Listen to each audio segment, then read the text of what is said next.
Hello students of class 8. Today we are going to study chapter number 5, Princess September, in the supplementary reader. In this story, we talk about the Princess September, who was the daughter of a king who has a habitual habit to give the gift to his daughters on his birthday. And in that cage, that was a golden cage, in which he also petted a parrot. And once upon a time, what happened, that parrot which was given by the king to her daughter, Princess September, that dies. And by chance a bird who was very singing well comes in its place. Or now the princess show off her puppets to the sisters, who advise her to put in a cage. When the Princess September put that bird into her cage, now the bird became very sad, and she also stopped to sing. And now to saw in this condition by the Princess September, she also becomes very sad to saw that bird, or she also decided that she would free that bird. Or when the Princess September freed that bird, then that bird became very happy again. तो बच्चों, यहाँ पर ये story जो बताई गई है ये प्रिंसेस सितंबर के बारे में है। एक्चुअली क्या होता है, एक जगह समय की बात है, थाईलैंड में एक राजा होता है और उसकी बहुत सारी बेटियां होती हैं, लगभग 9 डॉटर्स होती हैं उसके पास में। तो 9 डॉटर्स में वो सबके नाम, जो उसकी रानी होती है वो कहती है कि मैं अपनी इतनी सारी बेटियों के नाम नहीं याद रख सकती, तो इसलिए उनके नाम वो जो मंथ ऑफ द ईयर है उसके हिसाब से रख देती है। किसी का नाम जनवरी, फरवरी, किसी का मार्च, अप्रैल, इस तरीके से रखकर जनवरी, फरवरी, मार्च, अप्रैल से। तो 9 जो सबसे छोटी डॉटर होती है 9th वाली, उसका नाम सितंबर पर हो जाता है। अब जो प्रिंसेस सितंबर जो सबसे छोटी डॉटर होती है उनकी, तो उसको पेट्स बहुत अच्छे लगते हैं। और जो ये राजा होता है, इसकी एक आदत होती है कि वो अपने हर बर्थडे पर एक गोल्डन केज के अंदर एक पैरेट जो है वो सभी अपनी डॉटर्स को गिफ्ट दिया करता था।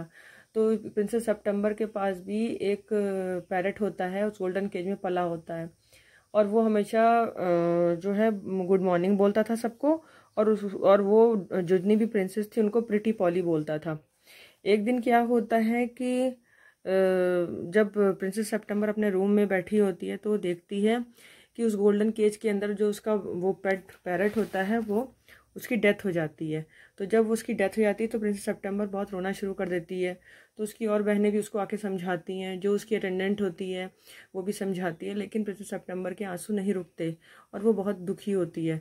तभी क्या होता है कि उस समय प्रिंसेस सितंबर की जो अटेंडेंट होती हैं दूसरी, उनको कहीं शादी में जाना होता है। तो वो क्या करती हैं कि रानी से बोलती हैं कि प्रिंसेस सितंबर बहुत रो रही है।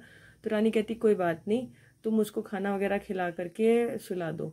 तो लेकिन जब वो उसको खाना खिलाने जाती हैं तो वो खाना नहीं खाती और ऐसे ही सोने के लिए बेड पे चली जाती है। और वो मेड उनको प्रिंसेस सितंबर को बिस्तर पे छोड़ के चली जाती है। तो जब मेड चली जाती है तो प्रिंसेस सितंबर फिर भी रो रही होती है। तो उसी समय क्या होता है कि उसको बहुत दुख हो रहा होता है प्रिंसेस सितंबर को अपने पेट पैरेट के मरने का। लेकिन उस समय क्या होता है कि एक उसकी खिड़की खुली होती है, तो उस विंडो से एक छोटी सी चिड़िया आती है और वो बहुत सुंदर सा गाना गाती है। उस गाने को सुन करके प्रिंसेस सितंबर चुप हो जाती है, अपने आंसू पोंछती है, और वो बहुत उसको अच्छी लगती है वो चिड़िया। और वो कहती है कि अरे that was a very nice song she said. उसने कहा कि ये बहुत अच्छा गाना गा रही थी, और वो बहुत खुश होती है। तब से वो है रोज़ रोज़ वो बर्ड आती है।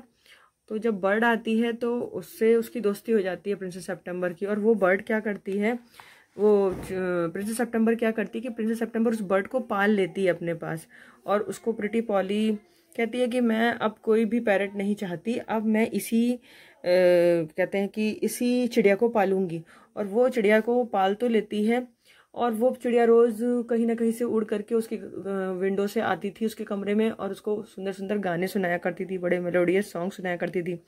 तो उसकी ये बात जो है, उसकी जो और जो मतलब मेड सर्वेंट्स होती हैं वो कहती हैं कि इस तरीके से ये कब तक चलता रहेगा, तुम ऐसा करो, ये बर्ड जो है ये ऐसे तो सेफ रह नहीं सकती। तो राजा और रानी भी और साथ में उसकी सिस्टर्स जो हैं वो प्रिंसेस सितंबर को सलाह देते हैं कि तुम एक काम करो, इस चिड़िया को पाल लो और इसको उसी गोल्डन केज में रख लो जिसमें तुम्हारा वो पैरट रहता था।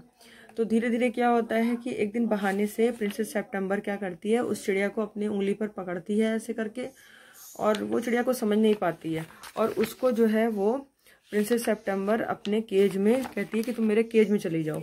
वो बेचारी अपने केज में चली जाती है और उसके बाद में वो उस केज में उस चिड़िया को बंद कर देती है। प्रिंसेस सितंबर जब उसको केज में बंद कर देती है तो वो चिड़िया सोचती है कि अरे मुझे तो अब उड़ने को नहीं मिल रहा है, उसकी आज़ादी छीन जाती है। उसको कहीं पर भी माउंटेन्स हैं, नेचुरल व्यूज़ हैं, रिवर्स हैं, लेक्स हैं, बहुत अच्छे अच्छे ट्रीज़ हैं, वो सब देखने को नहीं मिलते। तो इस चिड़िया बहुत दुखी होती है और दुख के मारे वो बेचारी बीमार भी पड़ जाती है और उस केज में बिल्कुल सुस्त रहने लग जाती है। जब वो सुस्त रहने लग जाती है तो वो गाना भी नहीं गा पाती है। तो उससे जो है जब उसकी ऐसी हालत प्रिंसेस सितंबर देखती है तो उसे बड़ा दुख होता है। वो कहती है कि अरे मैं तो तुम्हारी खुशी चाहती थी। तो वो चिड़िया कहती है कि अगर आप मेरी खुशी चाहते हो प्रिंसेस सितंबर तो मुझे आज़ाद कर दो, मैं आपके घर में हमेशा की तरह जैसे पहले आती थी वैसे ही आ जाया करूँगी, लेकिन मेरी आज़ादी मत छीनो। तो इस तरीके से जो है प्रिंसेस सितंबर को बहुत दुख होता है और वो कहती कोई बात नहीं। लास्ट में प्रिंसेस सितंबर ये डिसाइड करती है कि कोई बात नहीं, मुझे तुम्हारी खुशी से ज़्यादा कुछ भी प्रिय नहीं है, तो मैं तुम्हें आज़ाद करती हूँ। और वो उसको लास्ट में फ्री करने के लिए डिसाइड कर लेती है। और फिर एक दिन क्या होता है कि जो प्रिंसेस सितंबर होती है वो उस चिड़िया को आज़ाद कर देती है। जब आज़ादी पाती है चिड़िया तो वो बहुत खुश होती है और वो कहती है उससे कि I will sing you the loveliest song I know, I shall go far away. मैं थोड़ी दूर जाऊंगी और मैं आपके लिए फिर से वापस आ जाऊंगी, फिर आपको अच्छे अच्छे गाने सुनाया करूंगी और फिर दोबारा से जो है ऐसी घूम के आ जाया करूंगी आसपास के एरिया में। इस तरीके से जो है प्रिंसेस सितंबर के लिए जो है वो चिड़िया हमेशा के लिए उसकी पेट हो जाती है और वो उसको पिंजरे में भी नहीं रखती। यानी कि पिंजरे में हमें हर पेट को नहीं रखना चाहिए। इसका मतलब ये होता है बच्चों की अब ये कहानी यहीं पर ख़त्म हो जाती है। इस कहानी के सिर्फ एक मॉरल लेसन हमें ये मिलता है कि हमें कभी भी किसी भी जानवर को या फिर किसी पशु पक्षी को, जो भी हमारा पेट है, उसको कभी भी पिंजरे में बंद करके जल्दी नहीं रखना चाहिए। क्योंकि जैसे हम आज़ाद रहना चाहते हैं, खुले इन्वायरमेंट में घूमना चाहते हैं, वैसे हर पशु पक्षी हो या चिड़िया हो या कोई भी जानवर हो वो भी घूमना चाहता है, उसको भी आज़ादी बहुत पसंद होती है। और इसीलिए वो चिड़िया दुखी होती है क्योंकि जब उसकी आज़ादी छीन जाती है तो उसको एक गोल्डन केज में भी रखने के बावजूद भी वो चिड़िया बहुत कुछ अच्छा खाने को भी पाती है, उसके बावजूद भी वो दुखी रहती है। तो इस कहानी का एक ही मॉरल लेसन मिलता है बच्चों की freedom is always precious to everyone. यानी कि फ्रीडम सबके लिए ज़रूरी है, चाहे वो कोई भी हो, चाहे वो ह्यूमन बीइंग हो, चाहे वो कोई पशु पक्षी हो, जानवर हो, चाहे कोई भी एनिमल हो या कोई भी क्रिएचर हो। Okay, so till then goodbye बच्चों। अब हम आगे अगले लेसन में मिलेंगे, तब तक के लिए goodbye and thank you and please like and share my videos too. Okay, till then goodbye, thank you and subscribe my channel to.